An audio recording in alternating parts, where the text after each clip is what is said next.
بسم اللہ الرحمن الرحیم الصلاۃ والسلام علیک یا رسول اللہ وعلی آلک و اصحابک یا نور اللہ۔ درود شریف کے فضائل و برکات۔ ایک بار شفیع المذنبین انیس الغریبین رحمت للعالمین صلی اللہ تعالیٰ علیہ وآلہ وسلم قضائے حاجات کے لیے باہر تشریف لے گئے،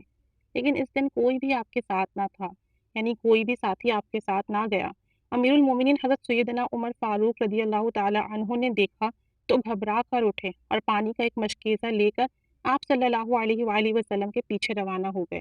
کیا دیکھتے ہیں کہ آپ صلی اللہ تعالیٰ علیہ وسلم ایک چھپر کے نیچے، یعنی ایک جگہ پر کسی سائے کے نیچے بارگاہ الہی میں سجدہ ریز ہیں، یعنی اللہ کی بارگاہ میں سجدہ کیے ہوئے ہیں، اور سیدنا فاروق اعظم رضی اللہ تعالیٰ عنہ پیچھے ہٹ کر ایک طرف کھڑے ہوئے، یعنی کہ آپ صلی اللہ علیہ وآلہ وسلم کا صحابہ کرام اتنا احترام کرتے تھے کہ جب عبادت میں مصروف ہوں آپ صلی اللہ علیہ وسلم، کسی کام میں مشغول ہوں، تو آپ صلی اللہ علیہ وآلہ وسلم کے صحابہ کرام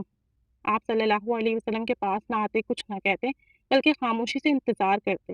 یہ بھی آپ صلی اللہ علیہ وسلم کی تعظیم کا ایک ذریعہ تھا۔ تو جیسے ہی ختم المرسلین رحمت للعالمین صلی اللہ تعالیٰ علیہ وسلم نے سجدے سے سر اٹھایا تو سیدنا فاروق اعظم رضی اللہ تعالیٰ عنہ کی طرف دیکھا اور ارشاد فرمایا، ترجمہ یعنی اے عمر، تم نے بہت اچھا کیا کہ مجھے سجدے میں دیکھ کر پیچھے ہٹ کر ایک طرف کھڑے ہو گئے۔ بے شک ابھی جبریل امین میرے پاس آئے اور عرض کرنے لگے کہ یا رسول اللہ صلی اللہ علیہ وآلہ وسلم، آپ کا جو بھی امتی آپ پر ایک بار درود شریف پڑھے گا، اللہ عز و جل اس پر 10 بار رحمت نازل فرمائے گا، اس کے 10 درجات بلند فرمائے گا۔ صلی اللہ علیہ محمد صلی اللہ علیہ وآلہ وسلم۔ تو کیا کہنے اللہ عز و جل کی رحمت کی، نبی کریم صلی اللہ علیہ وآلہ وسلم کی امت پر کتنا کرم اور فضل ہے کہ اگر ہم ایک بار درود شریف پڑھ لیں صلی اللہ علیہ محمد،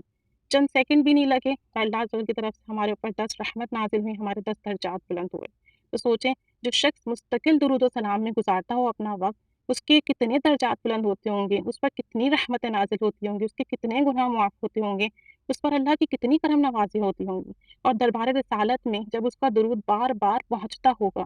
نبی کریم کی بارگاہ میں جب اس کا نام بار بار لیا جاتا ہوگا، فلاں بن فلاں نے آپ کی بارگاہ میں درود و سلام بھیجا، تو سوچیں اس بندے کے کیا مقام ہوگا۔ اللہ عز و جل کرم فرمائے، نبی کریم صلی اللہ علیہ وسلم پر کثرت اور محبت سے درود و سلام پڑھنے کی توفیق عطا فرمائے۔ درود و سلام پڑھنا، پھیلانا نہایت ہی بہترین عمل ہے۔ اللہ عز و جل ہمیں پڑھنے والوں میں، پھیلانے والوں میں شامل فرما لے، اور ہمیں خوب ہی کثرت سے درود و سلام پڑھنے کی توفیق و سعادت نصیب فرمائے، آمین۔ صلی اللہ علیہ محمد صلی اللہ علیہ وآلہ وسلم۔